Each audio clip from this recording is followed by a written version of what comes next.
todos, então vamos dar continuidade aí à matéria de introdução ao estudo do direito 2 e vamos dar continuidade falando um pouco mais sobre a classificação das normas jurídicas.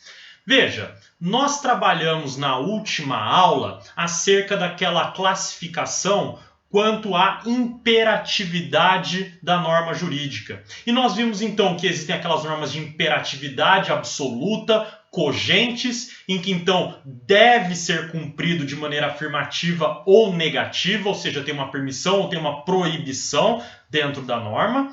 E nós vimos aquela imperatividade relativa, em que há um espaço de colaboração do jurisdicionado na aplicação da norma. E nós vimos que temos aquelas normas que são permissivas e aquelas que são supletivas. Ou seja, naquelas em que então a norma dá uma abertura completa para a parte poder aí desenvolver, criar a norma e adaptá-la conforme o caso concreto, melhor dizendo do que criar, mas adaptar conforme o caso concreto, e aquela norma jurídica que é supletiva, em que ela dá uma regra e abre a possibilidade do particular, daquele que está submetido à regra, a ele também poder colaborar modificando essa regra. E daí eu dei os exemplos para vocês já sobre isso. Por exemplo, nas regras aí supletivas, eu falei o exemplo do domicílio do devedor para o cumprimento de uma obrigação, conforme o Código Civil, e para o caso das regras aí, permissivas, que por exemplo, a possibilidade de celebração de contratos atípicos, conforme o Código Civil. Muito bem. Aula de hoje, começamos a falar aqui da classificação quanto à violação, tá? Quanto à violação. E essa classificação, ela é uma classificação aí já bastante antiga, derivada já desde o direito romano. E o que vai dizer então nessa classificação? Nessa classificação, nós vamos tratar aí das formas de combate à violação, ou seja, as consequências e os efeitos jurídicos da violação, conforme a norma jurídica. E nós temos então, que nós já estudamos lá em consequência jurídica, que a lei pode dar a resposta aplicando uma sanção, cominando essa sanção para aquele que viola a lei, ou então a lei decreta a sua nulidade. Ou seja, a lei vai considerar que aquele ato não existe mais no mundo jurídico, ou até mesmo nunca chegou a existir pelo descumprimento de alguns elementos, sobretudo quando se fala aqui de formalidades. Tá? Então veja que nós temos aí duas formas de violação, de respostas do sistema para violação. Claro, não querendo ignorar aqui toda a polêmica que existe quando falamos de nulidade como sanção. Mas entendendo então que nós temos a punição própria, a medida punitiva, a sanção, e nós temos também a questão da anulação ou nulidade do ato. Ok? Então vamos lá, vamos pensar então nessa classificação. E a primeira vertente que nós temos dessa classificação é a norma chamada norma perfeita. E o que é a norma perfeita? A norma perfeita é aquela que anula o ato. Simplesmente anula o ato. Então, se é contrário ao ordenamento, nós temos então aí uma norma perfeita que vai anular o ato, sem cominar qualquer sanção, sem qualquer punição. Tá? Então a gente pode pensar aí no caso daqueles que têm impedimentos para o casamento, aqueles que não podem se casar em determinadas circunstâncias. Por exemplo, pai com a filha, ou então irmãos que não podem se casar. Veja, nesse impedimento, se houver o casamento, ele será declarado nulo, mas não haverá punição para os envolvidos. Tá? Então, por isso que seria um exemplo de norma perfeita. Agora, nós temos também uma segunda classificação, que é a norma mais que perfeita. E o que é a norma mais que perfeita? A norma mais que perfeita é aquela que não só anula o ato, como também pune o infrator. E nós temos um exemplo bem claro no Código Penal acerca de uma norma mais que perfeita. Qual que é o exemplo que nós temos? Então, o exemplo que nós temos é o da bigamia, né? Para falar, então, de norma mais que perfeita. Por quê? No crime de bigamia, nós temos aquele que se casa duas vezes, ou seja, contrai o matrimônio duas vezes, né? E, portanto, ele aí é punido criminalmente. Veja, o segundo matrimônio, por ele ser já pessoa já casada, ele vai, então, ter aí a anulação desse casamento, desse segundo casamento. E, ao mesmo tempo, ele é punido criminalmente, conforme o artigo 235 do Código Penal. Tá? Então, o crime de bigamia é um exemplo de norma mais que perfeita, que não só pune o infrator, como também anula o ato. Agora, nós temos também a norma menos que perfeita, né? E o que seria essa chamada norma menos que perfeita? É aquela que pune o infrator sem anular o ato. E quando que isso acontece, essa punição ao infrator sem anulação do ato? Pensa no caso de uma viúva ou de um viúvo que se casa novamente antes de ter feito o processo de inventário do ex-marido ou da ex-esposa. Ou seja, não fez ainda a partilha dos bens completa entre os herdeiros, que inclusive pode envolver ele mesmo.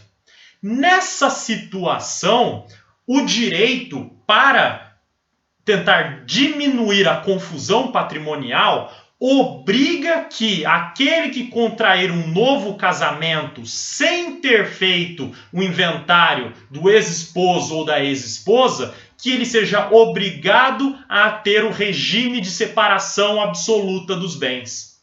Veja que então o sistema não está anulando o casamento novo, mas está punindo o infrator, dizendo para ele o seguinte, que se você então vai se casar sem ter feito o inventário, então você tem que sofrer essa punição da separação absoluta dos bens, separação obrigatória dos bens, tá bom? Forçado pela lei. E, finalmente, nós temos a chamada norma imperfeita. E o que é a norma imperfeita? É aquela que não anula o ato e não pune o infrator. E o melhor exemplo que a gente tem aqui é o caso da dívida de jogo. Por quê? Na dívida de jogo, se eu pago essa dívida, eu não posso depois pedir a restituição, ainda que não haja minha responsabilidade sobre aquela dívida. Lembra da nossa aula sobre caracteres da norma jurídica? Quando eu falei sobre obrigação, débito e responsabilidade? Pensa nesse exemplo agora, próprio para a dívida de jogo. Mesmo que eu tenha pago a dívida, eu não posso pedir de volta, né? Então, cobrar dívida de jogo não é possível pelos meios legais, oficiais, digamos assim.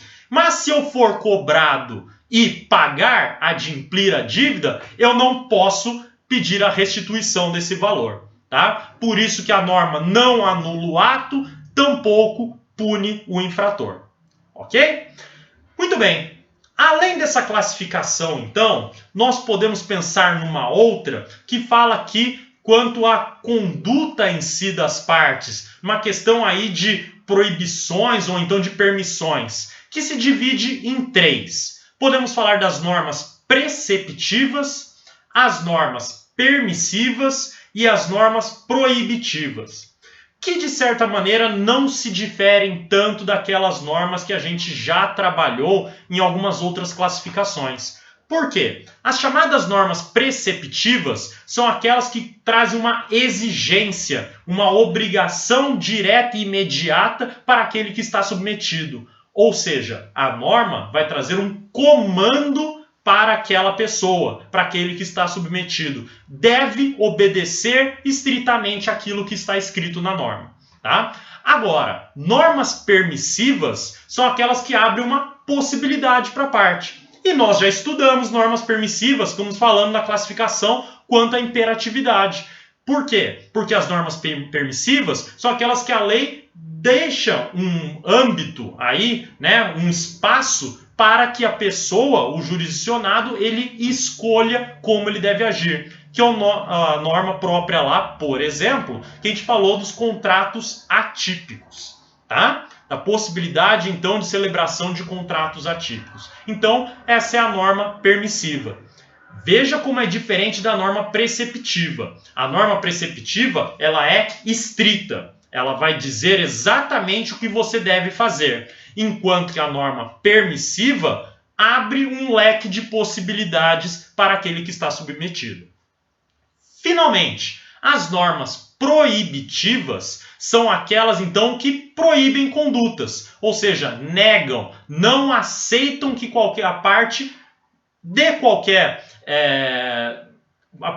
tenha qualquer comportamento contrário àquilo que ela está proibindo. Então, nesse sentido, nós temos exatamente o oposto da norma preceptiva, porque a norma proibitiva nega a possibilidade das condutas, enquanto que a preceptiva exige o cumprimento de determinadas condutas. Ok? Acho que foi tranquilo, essa parte foi fácil, e com isso, então, nós encerramos aqui as principais classificações da norma jurídica. Tá? Pelo menos o que nós tínhamos aqui de principal está encerrado. Agora eu quero falar de um tema novo com vocês, que é a ideia da validade formal da norma jurídica. E o que significa falar da validade formal da norma jurídica? É tentar entender o seguinte: quando que eu posso dizer que a norma vale? Quando que a norma é válida? Qual critério que eu posso me utilizar para compreender que a norma está presente no sistema e possivelmente produz efeitos aí no mundo jurídico? E a partir para isso, então, nós temos que pensar um pouco, refletir um pouco mais sobre o próprio funcionamento do nosso ordenamento e os pontos de vista que nós temos diferentes para ele. O primeiro ponto de vista é que a gente poderia talvez fundamentar a validade, entender, melhor dizendo, que a norma jurídica é obrigatória pelo seu fundamento ético. E o que eu quero dizer com o seu fundamento ético? Tentar compreender aí a norma pelo aspecto axiológico, pelo aspecto, então, valorativo. É compreender, então, se a norma está em consonância com a ideia de justiça, com a ideia de honestidade, de probidade. Ou seja, é o compreender, então, que a norma faz parte do sistema e é obrigatória porque ela conversa, ela está em rota de convergência com esses valores. Só que veja, essa discussão, se formos ter uma visão muito mais estrita de direito, é uma visão que vai compreender o fenômeno jurídico a partir da filosofia do direito e não da teoria geral do direito ou até mesmo falando aí de uma teoria pura do direito, porque eu estou analisando algo que vai além da norma em si. Então, quando eu busco fundamento ético, eu estou tentando buscar aí uma ideia própria filosófica jurídica, né? Eu quero então compreender que a norma ela precisa acompanhar essas questões próprias filosóficas, universais, né? As questões principalmente universais de funcionamento do sistema, né? De quais objetivos ele está buscando, quais finalidades ele está buscando. E veja que numa visão estritamente positivista, isso não cabe. Porque o que nos interessa, vamos lembrar que a gente falou lá da ideia do Hans Kelsen, né? Lá atrás em Introdução ao Estudo do Direito 1, que para ele está interessado em compreender a interpretação da norma e a formatação da norma em si, tá? Logo, dentro de tudo isso que foi dito, né, temos que compreender então o seguinte, que o fundamento propriamente ético, simplesmente, para compreender o funcionamento aí da validade formal da norma jurídica, não é suficiente, pelo menos não por esse escopo. Agora, nós podemos tentar pensar também na ideia da eficácia social para tentar explicar então a validade da norma jurídica. Ou seja, a norma só seria válida se ela de fato produz efeitos na sociedade, se ela realmente consegue aí, né, alterar a realidade jurídica. Ou seja, aquela ideia que nós falamos já em outras aulas sobre a lei pegar. Ou seja, se ela então está produzindo efeitos, se a norma então consegue de fato alterar essa realidade, eu posso dizer que ela tem validade. Isso é verdadeiro? Com certeza não, porque nós já estudamos isso, nós já vimos inclusive a ideia em cima desses critérios. E nós percebemos o seguinte, que na verdade essa ideia que é própria da sociologia do direito, ou até mesmo própria de um realismo jurídico, né, ela não significa que vai trazer validade para a norma, mas só traz eficácia. Porque a norma ter validade e eficácia são dois momentos diferentes. Vamos lembrar, pensar lá em negócio jurídico, que inclusive muitos de vocês estão estudando lá comigo. Veja só, pela escala pontiana, a gente tem o plano da existência, da validade e da eficácia. A validade, né, vai trazer alguns elementos, algumas adjetivações aos elementos do negócio jurídico que fazem com que ele se torne válido ou inválido, que pode acarretar numa nulidade ou numa anulabilidade do negócio. Enquanto que no plano da eficácia, eu estou apenas obstando a produção de efeitos. Ou seja, eu posso estar prorrogando ou colocando um prazo final aí para a produção de efeitos de um negócio. Pronto, agora jogue isso para a ideia da norma jurídica. Ela é válida a partir do momento que cumpriu todo o processo legislativo e outras características. Agora, ela se tornar eficaz, né, ou até melhor dizendo para termos jurídicos, ter efetividade, é outra história. Porque a norma, quando válida, quando incorporada no ordenamento jurídico, ela é eficaz. E o que significa ser eficaz para a teoria do direito? Apta para produzir efeitos. Então, ela tem aptidão a produzir efeitos. Agora, esses efeitos podem acontecer ou não. Pode ter efetividade ou não. Pense a ideia, então, da norma que pega e que não pega. Aquela que todo mundo obedece e aquela que ninguém obedece. A norma que ninguém obedece, ela tem eficácia, mas não tem efetividade. Enquanto que a norma que todos obedecem, ela tem eficácia e tem efetividade. Ok? Então, não dá para explicar a questão de validade por meio dessa ideia de eficácia social. E, no fim, nos sobra justamente a ideia formal. E a ideia formal aqui de funcionamento é a ideia de estudar, então, a norma sendo válida a partir do cumprimento de certas etapas e certos elementos.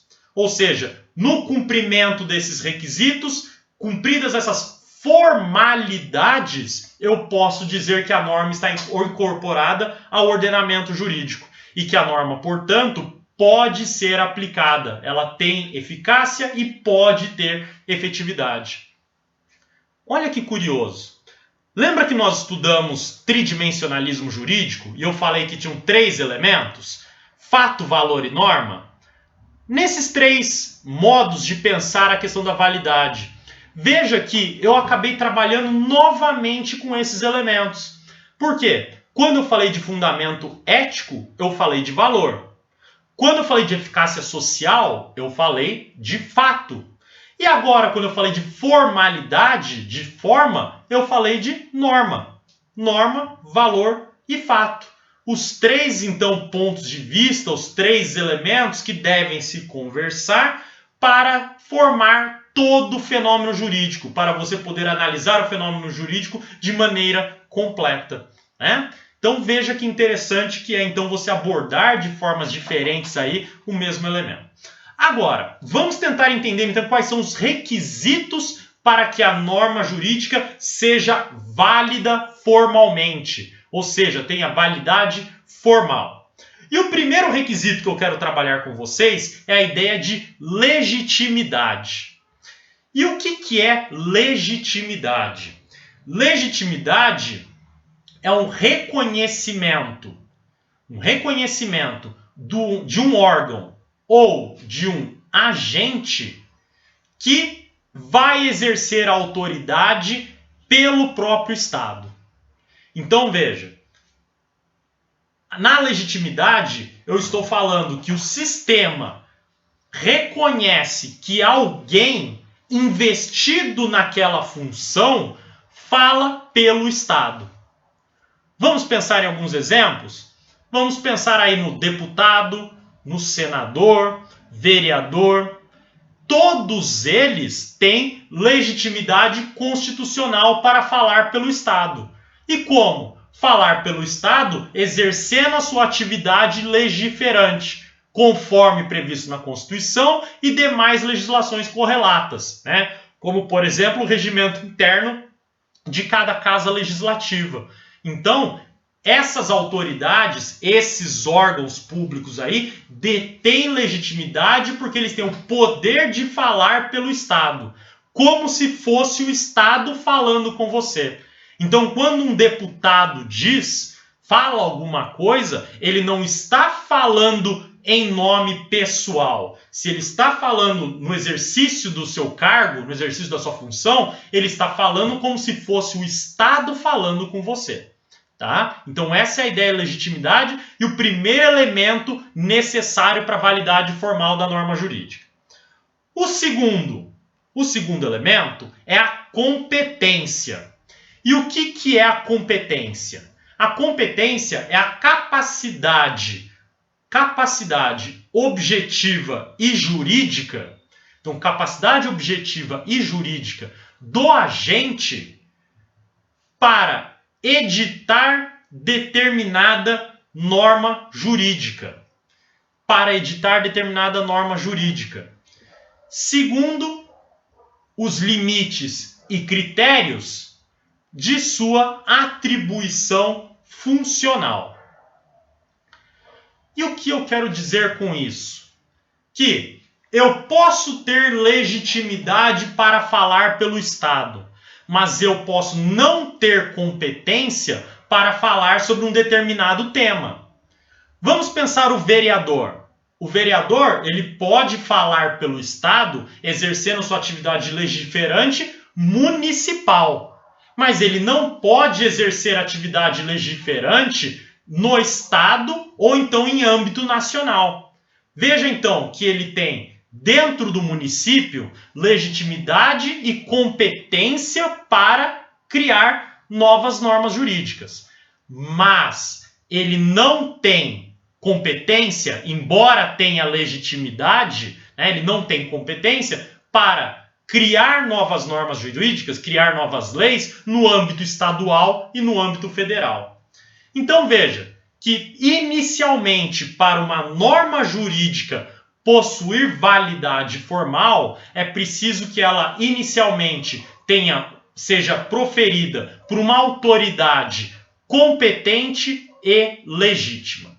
Tá? Então veja, duas primeiras características, legitimidade e competência dessa autoridade que vai proferir a norma. Terceira característica. A terceira característica é a ideia de que a norma deve estar fundada em norma hierarquicamente superior. E aqui nós já vimos essa característica, quando falamos da ideia kelseniana, né? Quando nós tratamos da ideia kelseniana de que o sistema é válido formalmente quando há uma norma superior que lhe dê validade. E daí chegamos naquela discussão sobre a norma fundamental, a Grundnorm, que nós já trabalhamos, que está acima da Constituição e que, na verdade, não é de fato uma norma jurídica que você pode ler, entrar em contato, mas é um pressuposto lógico de existência do próprio sistema. ou melhor dizendo, não só existência, como de validade do próprio sistema. E que não cabe ao jurista estudar essa norma fundamental, mas admitir esse pressuposto para fazer todo o escalonamento aí da hierarquia de normas. Ok? Então, o terceiro elemento aí, para ter validade formal da norma jurídica, ela estar fundada em norma hierarquicamente superior. E, finalmente, o último requisito que nós temos para validade formal é a ideia de devido processo legal, que nós traduzimos aqui como devido processo legislativo, que é uma das bases do nosso sistema jurídico. Porque sem um devido processo legislativo, sem o devido processo legal, eu não sei as regras do jogo. Se eu não sei as regras do jogo, eu não tenho previsibilidade, eu não tenho segurança jurídica. E com isso, eu não sei o que pode acontecer no futuro. Ou seja, o sistema não cumpre a sua função de tratar do dever ser. E isso é gravíssimo para um sistema. Logo, precisamos então que, para que uma norma seja considerada formalmente válida, que ela passe pelo devido processo legal, o devido processo legislativo. Que, no âmbito nacional, federal, deve a norma ser proposta em uma das casas legislativas, por exemplo, que normalmente acontece se iniciando pela Câmara dos Deputados, aprovada pela Câmara, vai para o Senado, aprovado pelo Senado, é encaminhado ao presidente da República, e o presidente da República aí vai sancionar ou vetar esse projeto de lei. Sancionado, ele já está apto então para ser publicado e produzir os devidos efeitos jurídicos, ou então, se ele for vetado, retorna ao Congresso Nacional para ser aí o veto ultrapassado, né, ou derrubado esse veto, ou até mesmo o veto ser mantido, tá bom? Então veja que o devido processo legal é importantíssimo para que as autoridades legítimas e competentes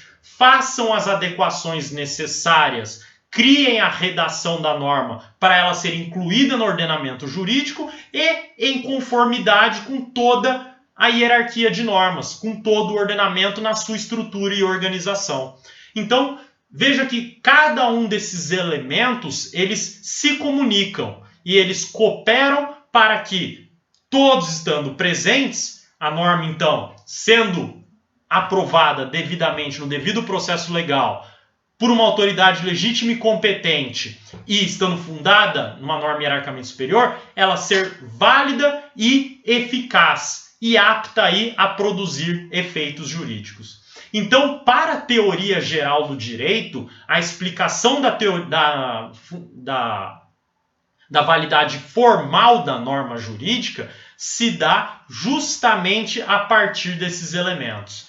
Eles previstos, você tem então a forma cumprida, e havendo o cumprimento dessa forma, nós temos então aí uma norma que pode aí alterar a realidade jurídica. Ok? Muito bem, espero então que vocês tenham entendido e tenham compreendido bem essa parte aí da matéria, tá? E na próxima aula, então, nós continuamos e tratamos dos próximos temas.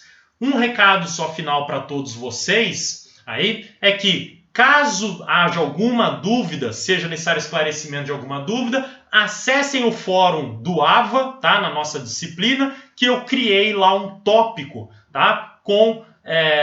Para plantão de dúvidas. Daí então vocês acessem lá, deixem uma mensagem nesse fórum do AVA que eu vou esclarecer as dúvidas aí oportunamente. Tá bom? Muito obrigado então e até a próxima.